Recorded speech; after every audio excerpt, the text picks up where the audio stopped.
अंतरराष्ट्रीय युवा विद्वान, जैन दर्शन में यूनिवर्सिटी टॉप व गोल्ड मेडलिस्ट, जैन सिद्धांत एवं न्याय विषयों को सरलता से समझाने वाले, यूएसए, इंग्लैंड, ऑस्ट्रेलिया आदि अनेक देशों में जैन धर्म की महती प्रभावना करने वाले, पंडित टोडरमल पुरस्कार, युवा विद्वत रत्न आदि अनेक पुरस्कारों से सम्मानित मूर्धन्य विद्वान डॉक्टर संजीव कुमार गोधा जयपुर द्वारा जानिए धर्म का मर्म। इस कार्यक्रम के प्रायोजक हैं श्रीमान सुलेख जी जैन, श्रीमती किरण जी जैन, बंगलो रोड, कमला नगर, दिल्ली। कोई किसी का करता धरता नहीं है। अरे तेरे पास में रखिए, कोई किसी का करता धरता नहीं है। ये बात यहाँ तीर्थंकरों के उपकार की बात चल रही है और तू ये बात कह रहा है कि तीर्थंकर क्या कर लेंगे। नहीं भैया नहीं, ओ हो, ऐसा नहीं। ये तत्व ज्ञान की बातें हैं, ये जिनसे मिली हैं उनका उपकार है। यहाँ अहंकार की भाषा नहीं होती है क्या? यहाँ तो ऐसा ही चलेगा। गुरु गोविंद दो खड़े काके लागू पाए क्या? वीतरागी संतों का ये बड़ा उपकार है, वीतरागी संतों का ये बड़ा उपकार है, सुख शांति का ये बताया भंडार है। ओह, जिससे सीखा है वीतरागी संतों का ये बड़ा उपकार है, वीतरागी संतों का ये बड़ा उपकार है, सुख शांति का ये बताया भंडार है, सुख शांति का ये बताया भंडार है। ओहो, क्या उपकार है भाई साहब। सुख और शांति का ये भंडार बता दिया है। पूरा भजन बहुत अच्छा है, मुनि राजियों के लिए लिखा गया भजन है पूरा। हमारे रमेश जी भाई साहब लवाण वालों का लिखा गया भजन है। सुख शांति का ये बताया भंडार है। अंतर से राग छोड़ा बाहर से वस्त्र रे, मौन खड़े ध्यान करे हाथ नहीं अस्त्र रे, देख उन्हें बार बार आता ये विचार है, सुख शांति का ये बताया भंडार है, सुख शांति का ये बताया भंडार है। कैसे हैं मुनिराज, सुनिए जरा, बड़ी गजब की लाइनें हैं। आत्मा का चिंतन है वाणी में आत्मा। क्या कहें मुनिराज, वीतरागी संतों की बात है, क्या किया है उन्होंने। आत्मा का चिंतन है वाणी में आत्मा, समरस में सने हुए लीन हुए आत्मा। क्या सिंगई जी क्या कह रहे हैं? मुनिराजों की चर्चाएं, हमारे भावलिंगी संत, हमारे मुनिराज दिगंबर संत किस प्रकार के होते हैं। क्या क्या कहा मैंने? आत्मा का चिंतन है वाणी में आत्मा, चिंतन में आत्मा, वाणी में आत्मा और जीवन में आत्मा। मन वचन काएं, कितनी सुंदर बात कही है। आत्मा का चिंतन है वाणी में आत्मा, समरस में सने हुए लीन हुए आत्मा। अरे आत्मा ही सार है ये उनकी पुकार है, आत्मा ही सार है ये उनकी पुकार है, सुख शांति का ये बताया भंडार है, सुख शांति का ये बताया भंडार है। कैसा लगता है उन मुनिराजों को देखते हैं तो लगता है मानो कोई चलते फिरते सिद्ध हो।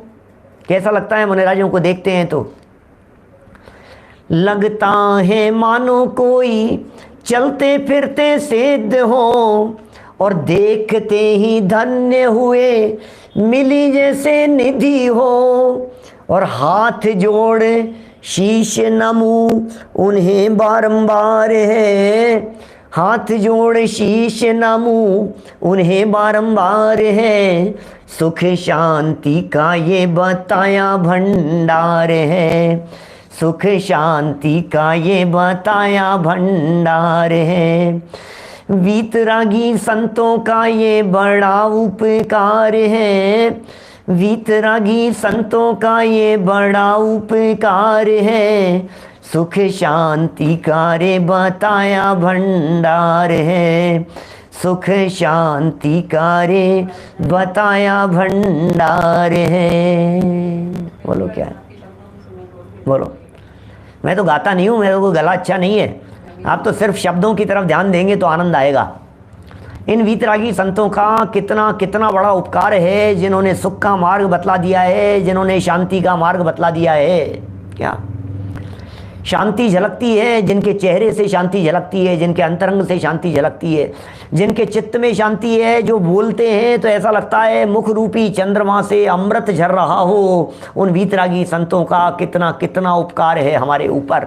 उस उपकार के संदर्भ में यहाँ कह रहे हैं क्या, जिनेंद्र देव और धर्माचार्यों का ऋणी है, इसलिए उनके प्रति अपनी कृतज्ञता प्रकाशित करना चाहिए, बोलना चाहिए, कहना चाहिए भाई साहब हम कृतज्ञ हैं, कोई फर्क नहीं पड़ता है, बोलना चाहिए बराबर। क्या देखिए क्या बात कह रहे हैं, अभिमत फल से देर अभ्युपाय है, सुबोध है प्रभवती सच शास्त्रात् तस्य चोत्पत्तिराप्तात् इति भवति सपूज्यस्तत्प्रसाद प्रबुद्ध्यै नहि कृतमुपकारं साधवो विस्मरन्ति। क्या कितनी सुंदर पंक्तियां हैं, क्या पंक्ति कह दी है, नीतिकारों की पंक्तियां हैं। क्या कह रहे हैं यहाँ, लास्ट लाइन कितना गजब का है, कई बार सुनी होगी आपने पहले भी। क्या नहीं कृतम उपकारम साधवो विस्मरन्ति, नहीं कृतम उपकारम साधवो विस्मरन्ति। अरे नहीं कृतम उपकारम, क्या कलश नहीं है, समयसार कलश नहीं है, कहाँ का है ये तो हमारे किसी और विद्वान को ध्यान हो तो बता सकते हैं, मेरे ख्याल में नहीं है, लेकिन नीतिकारों का है, इतना तो बराबर ख्याल में है। क्या नहीं कृतम उपकारम, नहीं कृतम उपकारम, किए गए उपकार को, साधवो माने सज्जन पुरुष, विस्मरंती न विस्मरंती, सज्जन पुरुष अपने ऊपर किए गए उपकार को कभी नहीं भूलते हैं भाई साहब। क्या सोचिए जरा, माने कभी नहीं भूलते। किसी ने थोड़ा बहुत भी उपकार किया, अरे इतना तक उपकार स्मरण करते हैं, किसी व्यक्ति ने हमारा हाथ पकड़ करके हमें रास्ता पार करा दिया हो तो हम उसका उपकार कैसे भूल सकते हैं। कितने सुंदर पंक्तियां हो गई, अर्थ पढ़ते हैं जरा देखिए। मोक्ष की प्राप्ति सम्यक ज्ञान से होती है। क्या लिख रहे हैं, मोक्ष की प्राप्ति सम्यक ज्ञान से होती है, और वह सम्यक ज्ञान शास्त्रों से के पढ़ने से प्राप्त होता है। प्रथमानुयोग, करणानुयोग, चरणानुयोग और द्रव्यानुयोग के पढ़ने से प्राप्त होता है। कैसे प्राप्त होता है भाई साहब, ये शास्त्र ज्ञान कैसे प्राप्त होगा? ये प्रथमानुयोग, चरणानुयोग आदि के जो ग्रंथ हैं, इन ग्रंथों को पढ़ने से ज्ञान प्राप्त होता है, सम्यक ज्ञान की प्राप्ति होती है, और सम्यक ज्ञान से मोक्ष की प्राप्ति होती है। अब देखिए आगे बढ़ते हैं। वह शास्त्र प्रधान रूप से भगवान तीर्थंकर से तथा गौण रूप से, क्या प्रधान रूप से तो भगवान तीर्थंकर से, तथा गौण रूप से गणधराधिक धर्माचार्यों से उत्पन्न हुआ है। क्या कहाँ का है, हम खोज करके बता देंगे ये श्लोक कहाँ का है, ठीक है ना, चिंता नहीं करें, विकल्प नहीं करें, हम देखेंगे। रयण सार का तो नहीं है, क्योंकि रयण सार तो प्राकृत की रचना है, ये संस्कृत का श्लोक है ना।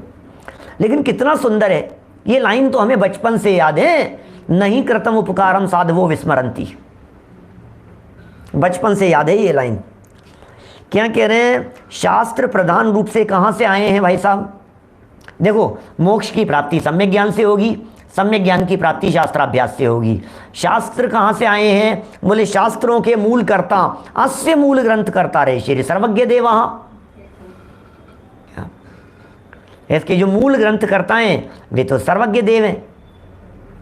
क्या इसलिए क्या कह रहे हैं ये, इसलिए तीर्थंकर परमात्मा मूल ग्रंथकर्ता हैं नंबर 1। अच्छा, तीर्थंकरों के बाद की यदि बात करो तो क्या होगा, गौण रूप से गणधरादिक धर्माचार्यों से उत्पन्न हुआ है। पहले तीर्थंकरों से आए हैं ये सारे ग्रंथ, फिर गणधरों से, फिर क्या कह रहे हैं आगे, इसलिए वे तीर्थंकर भगवान और धर्माचार्य हमारे लिए पूज्य हैं। ओहो, तीर्थंकर परमात्मा तो पूज्य हैं ही, क्या धर्माचार्य भी हमारे लिए पूज्य हैं। सज्जन पुरुष किए हुए उपकार को कभी नहीं भूलते, कहा भी है। फिर बात कह रहे हैं चंद्रप्रभ चरित्र की एक और बात आगे कह दी है। देखिए, इतनी बात तो हमारे को समझ में आ गई कि उपकार को भूलना नहीं चाहिए। अब देखो बात कैसी है भाई साहब, क्या है, क्या कह रहे हैं ये, कितनी सुंदर बात कह दी है कि साहब बात तो सही है, सब बात तो सही है, हमने सुन रखा है भाई साहब, हम समझ रहे हैं भाई साहब, हाँ हाँ हाँ बात बिल्कुल सही, हम जानते हैं, कोई नई बात थोड़ी ना, उपकार को थोड़ी ना भूलना चाहिए, उपकार को तो नहीं भूलना चाहिए। फिर क्यों भूल जाते हैं हम भाई? समस्या ये है कि बोलने में तो सब होशियार है, क्या बोलने में तो सब अच्छी अच्छी बातें करते हैं, हम हर व्यक्ति इसी तरह की बातें बोल रहे हैं, लेकिन यहाँ कह क्या रहे हैं, ये भूलना नहीं। क्या किसी व्यक्ति ने आपको चश्मा बनाया, क्या आप उसके उपकार को भूल नहीं सकते हो? क्या माने याद तो रखो, कम से कम याद तो रखो, किसी व्यक्ति ने आपको संकट के काल में आपको यदि किसी तरह की कोई सहायता की, उधार दिया, आप उसे भूल क्यों जाते हैं? आज देखो समाज की हालत बतलाऊं आपको, देश की हालत, समाज की हालत, किसी व्यक्ति के ऊपर कोई संकट आ पड़ा, आर्थिक संकट, अब उस आर्थिक संकट के काल में किसी ने सहयोग कर दिया, क्या दुनिया की हालत बतला रहा हूं, क्या चल रहा है, ट्रेंड क्या चल रहा है पूरे दुनिया भर में, इनके ऊपर संकट था और किसी व्यक्ति ने उनका सहयोग करते हुए 10-5-25 लाख रुपए उनको उधार दे दिए। क्या अब ये उपकार किया उनके ऊपर, अब फिर क्या हुआ? अब उपकार मानना चाहिए ना कि यार आपने हमारे को ऐसे समय के अंदर तकलीफ में आपने सहयोग किया, अब जब लौटाने का प्रसंग आया, नहीं दूंगा, अब बोलो अब क्या करें? समझ में आ रही है बात? माने ये जो बात यहाँ कह रहे हैं, ये बात कितनी मार्मिक बात कह रहे हैं, इस तरफ हमारा ध्यान क्यों नहीं जाता है? ये बात जीवन में क्यों नहीं उतरती है? सबके जीवन में उतरनी चाहिए, ऐसी बातें हैं। चलिए, और भी कहा है, यहाँ तो अभी गुरुओं के उपकार की बात कही, तीर्थंकरों के उपकार की बात कही है ना। अब यहाँ क्या बात कह रहे हैं, देखो भैया, हम सबका उपकार तीर्थंकरों के प्रति, ज्ञानियों के प्रति, मुनिराजों के प्रति उनका उपकार होना चाहिए। समझ में आ रही है बात? देखिए क्या कह रहे हैं,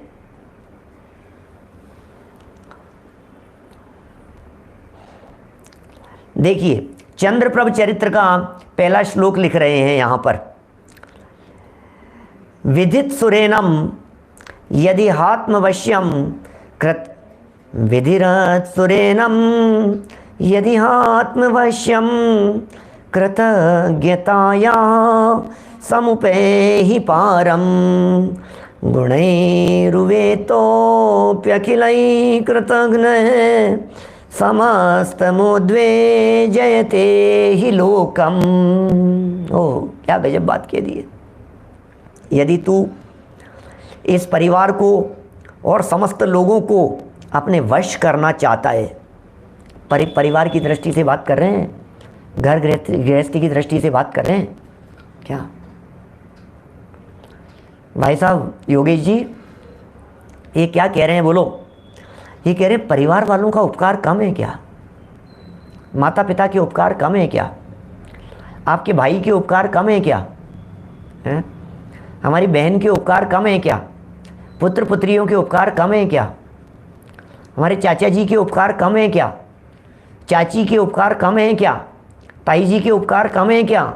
अब आप सोचना जरा, एक बार गंभीरता से विचार करना। मैं फैमिली की दृष्टि से बात कर रहा हूँ, परिवार की दृष्टि से बात कर रहा हूँ। माने एक बार आप बहुत गंभीरता से इस बात के बारे में विचार करना। आज जो भी परिस्थितियां हो, हमारी चाचा जी से बनती नहीं है, हमारी ताऊ जी से बनती नहीं है, हमारी उनसे नहीं बनती है, बहनों से नहीं बन रही है, भाई भाई झगड़ रहे हैं, लेकिन एक दूसरे के उपकारों को याद तो करो। कृतज्ञ क्यों हो गए हो क्या? देश और सेना का भी बहुत उपकार है। प्रतीक भाई सही कह रहे हैं आप, ये कोई कम उपकार है क्या? और याद किया है हमारे वीतरागी संतों ने, देशवासियों को याद किया है, देश की व्यवस्थाओं को, बॉर्डर पर खड़े हुए सिपाहियों को याद किया है, सैनिकों को याद किया है, राजा महाराजाओं को स्मरण किया है, इनके राज्यकाल में, इनके ऐसा हमने सब। तो भाई साहब ये सब बहुत बहुत बातें हैं। यहाँ पारिवारिक दृष्टि से कुछ बातें कह दी गई है, जरा परिवार की दृष्टि से भी विचार करना। आप सोचिए, छोटी छोटी सी उपकार, क्या हस्बैंड वाइफ के एक दूसरे में उपकार कम नहीं है, लेकिन हम कृतज्ञ हैं। तुमने किया क्या है हमारे लिए, इन्होंने किया क्या है हमारे लिए, ये करते क्या है, आज तक किया क्या है, आज तक दिलाया क्या है, आज तक लाए क्या हो, आज तक हुआ क्या है। रोज में सारे दुनिया भर के घरों की ये कहानी है। ये मैं आईना दिखा नहीं रहा हूं, सब आईना देखते हैं रोजाना, सबके घर घर में ये बातें चलती है। तुमने किया क्या है, होता क्या है, आज तक किया क्या है, करते क्या हो, ये चलती है बोलो बातें सारे दुनिया भर में। क्या नहीं करते हैं भाई साहब, क्या नहीं करते हैं। एक गिलास को उठा करके इधर से उधर रख दिया है तो उसमें भी उपकार मानता है, कृतज्ञ नहीं बनना। क्या कपड़े धुल जाते हैं, जम जाते हैं, रख दिए जाते हैं, अलमारियां जम जाती है, भोजन बन जाता है, बाजार से सामान आ जाते हैं, खरीद करके ले आते हैं, सब्जी आ जाती है, घर के काम हो जाते हैं, बिल जमा हो जाते हैं, टेलीफोनों के, गाड़ियों के, दुनिया भर के कितने क्या कम उपकार हैं एक दूसरे के ऊपर। क्या हमें तो कोई मतलब ही नहीं है इन सब बातों से। क्या ये सारी बातें, और फिर हमने तत्वज्ञान इतना ज़्यादा पढ़ लिया है, फिर हम एक सेकंड के अंदर ये बात कह देते हैं कि ज्ञानचंद जी बाबूजी साहब आपने क्या कर दिया हमारे लिए, बोलो। अरे भाई हम आपके यहाँ आए थे, आपने अपने घर में रुकाया था हमारे को, तो ये आपका उपकार हम भूल सकते हैं क्या? ये भी आपका उपकार है। आप प्रेम से, वात्सल्य से हमारे को घर ले गए, वहाँ आपने हमारे को भोजन कराया, हम भूल सकते हैं क्या बाबूजी साहब? तो हम कैसे कैसे भूलें, बतलाओ इन चीज़ों को। इन्होंने हमारे को पढ़ाया, इन्होंने हमारे को सिखाया, इन्होंने हमारे लिए व्यवस्था की, इन्होंने हमारे लिए ये अरेंजमेंट किए, सब नहीं कृतम उपकारम साधवो विस्मरन्ति। नौकरों का उपकार कम है क्या? दूध वाले का उपकार कम है क्या? ऑटो वाले का उपकार कम है क्या? टैक्सी वाले का कम है क्या? बच्चे को स्कूल लेकर के जाता है, टाइम से ले जाता है, टाइम से ले आता है, ये उसका उपकार कम है क्या? सुनिए, एक बात ध्यान रखना, ये जो परस्परोपग्रहो जीवा नाम की बात है, यद्यपि इस सूत्र का अर्थ तो यही उचित है और यही होना चाहिए जो हमारे सब विद्वान इस परंपरा में करते आए हैं और कर रहे हैं। गुरुदेव श्री की परंपरा में जितने विद्वान, चाहे वो रामजी भाई हों और दादा ने भी जो तत्वार्थ मणि प्रदीप लिखी है, उन सब में उन्होंने इस बात को खोला है। परस्परोपग्रहो जीवा नाम का अर्थ एक जीव दूसरे जीव के लिए उपकारी है ऐसा नहीं है, निमित्त के अर्थ में उपकार शब्द का प्रयोग किया गया है। क्या कहा है? परस्परोपग्रहो जीवा नाम का अर्थ क्या है? एक जीव दूसरे जीव के कार्यों के लिए निमित्त मात्र है। बिल्कुल यही अर्थ है, यही अर्थ होना चाहिए, यही सही अर्थ है। क्योंकि सुख दुख जीवित मरणोपग्रहाश्च, पुद्गल के उपकारों में ऐसी चर्चा की है। सुख में, दुख में, दुखी करने में भी उपकार है, सुखी होने में भी उपकार है, जीवन में तो उपकार है और मरण में भी उपकार है। तो फिर उपकार शब्द का अर्थ बिल्कुल स्पष्ट प्रतीत होता है। उपकार माने होता है निमित्त। क्या कहा? उपकार माने भलाई नहीं। परस्परोपग्रहो जीवा नाम में वहां भलाई अर्थ नहीं है, वहां निमित्त अर्थ है। लेकिन उसी निमित्तपन की चर्चा करते हुए आप उठाइए, ग्रंथों की बात कर रहा हूं, तत्वार्थ सूत्र की टीका, सर्वार्थ सिद्धि, राजवार्तिक, श्लोक वार्तिक, दिगंबर संत लिख रहे हैं, वीतरागी संत लिख रहे हैं। आचार्य शिष्यों पर उपकार करते हैं, शिष्य आचार्यों पर उपकार करते हैं, मालिक सेवक पर उपकार करता है, सेवक मालिक पर उपकार करता है। निमित्त निमित्त है, लेकिन क्या क्या लिख रहे हैं वो परस्परोग्रह की टीका में, व्याख्या में। पूज्य पादाचार्य क्या लिख रहे हैं, सरवार सिद्धि खोल करके देखो, लगता है अरे भाई महाराज ये क्या लिख गए आप। अब निमित्त के अर्थ में समझना, और क्या समझना है, समझना तो यही है निमित्त है। लेकिन जो उदाहरण उन्होंने दिए हैं कि सुनो, आचार्य उपदेश देकर शिष्य का उपकार करते हैं, बराबर, सुनना बड़ी गजब की बात कहता हूं। आचार्य उपदेश देकर शिष्यों का उपकार कर रहे हैं, मेरे शब्द नहीं है। आपको यदि बात पसंद न आवे तो मेरी गलती नहीं है, पूज्यपाद आचार्य के शब्द कह रहा हूं, 1500-1600 साल पुराने, वहां से खोल करके देखना। आचार्य देव शिष्य को समझाकर, आचार्य देव शिष्य को सिखाकर उसका उपकार करते हैं। तो शिष्य कैसे उपकार करता है भाई साहब, मुनिराज कैसे उपकार करेंगे आचार्य का? तो बोले सुनो, वे मुनिराज, देखो आचार्य हैं और ये मुनिराज हैं, समझना। तो ये कह रहे हैं आचार्यों ने मुनिराजों को सिखाया तो मुनिराजों के ऊपर उपकार किया। अब मुनिराज क्या उपकार करेंगे उनके ऊपर? बोले मुनिराज उनकी आज्ञा पालन करके उनके ऊपर उपकार करते हैं। ये लिख रहे हैं पूज्यपाद आचार्य, गुरुओं की आज्ञा पालन करके उनके ऊपर उपकार करते हैं, उनके वचनों को शिरोधार्य करके उनके ऊपर उपकार करते हैं। नौकर है, नौकर ने मालिक के यहां काम किया तो उपकार किया, तो मालिक ने क्या किया? बोले तनख्वाह देकर के उसका उपकार किया। क्या यहां तो लौकिक दृष्टि से बात चल रही है। इस श्लोक में जो चंद्रप्रभ चरित्र का जो श्लोक बतलाया है, ये कह रहे हैं भाई साहब, परिवार में भी यदि एक दूसरे के कार्यों की अनुमोदना यदि आप करते रहेंगे तो आपके परिवार में शांति रहेगी। लेकिन हम अनुमोदना नहीं करते, हम टांग खींचने का काम करते हैं। सचिन जी, सिर्फ अनुमोदना कीजिए, आपने रोटी बना करके डाली है ना, अरे आपका उपकार है। आप यदि खाना बनाकर, नहीं कैसे नहीं डालेगी, ये तो तेरा ही काम है, तुम्हारा ही काम है ये तो, अरे भाई ऐसा नहीं चलता है। नहीं कृतम उपकारम साधवो विस्मरन्ति, उपकार है उनका। बच्चों का भी बहुत उपकार है, यदि वे बच्चे हमारा कहना मानते हैं तो। बच्चे कहना मान करके उपकार कर रहे हैं हमारे ऊपर, अदरवाइज हम माथा गर्म करके परेशान होते रहते, आकुलित होते रहते। ये परिवारजनों के संदर्भ में कह रहे हैं, यदि तू, आचार्य की पंक्ति है, क्या कह रहे हैं? यदि तू इस परिवार को और समस्त लोगों को, दुनिया के समस्त लोगों को अपने वश करना चाहता है। अब ये तो वशीकरण मंत्र दे दिया है? सारे दुनिया भर में जो झगड़े चल रहे हैं, सुरेंद्र जी बाबू जी साहब, दुनिया भर में घर घर में जो झगड़े हो रहे हैं, ये वशीकरण मंत्र दे दिया। बोले क्या करें? तो कृतज्ञता का पारगामी हो। क्या हमारी बहू सुनती ही नहीं है हमारी बातें, हमारी सास सुनती ही नहीं है, जेठानी ने नहीं माना। अब सुनो क्या क्या कह रहे हैं ये, आप उनका उपकार स्मरण करो। अरे नहीं दीदी, आप नहीं होती हैं, देवरानी जेठानी से कह रही हैं, आप नहीं होती तो ये बच्चों को कौन अभी रखता? मैं नहीं थी, 4 लोगों के सामने कहो मैं 2 दिन के लिए चलेगी तो बच्चों को इन्होंने संभाला है, सब ध्यान रखते हैं भाई। अब इतना सा आपने कह दिया और ये क्या हो गया? ये कह रहे हैं भाई साहब, क्या किया क्या आपने?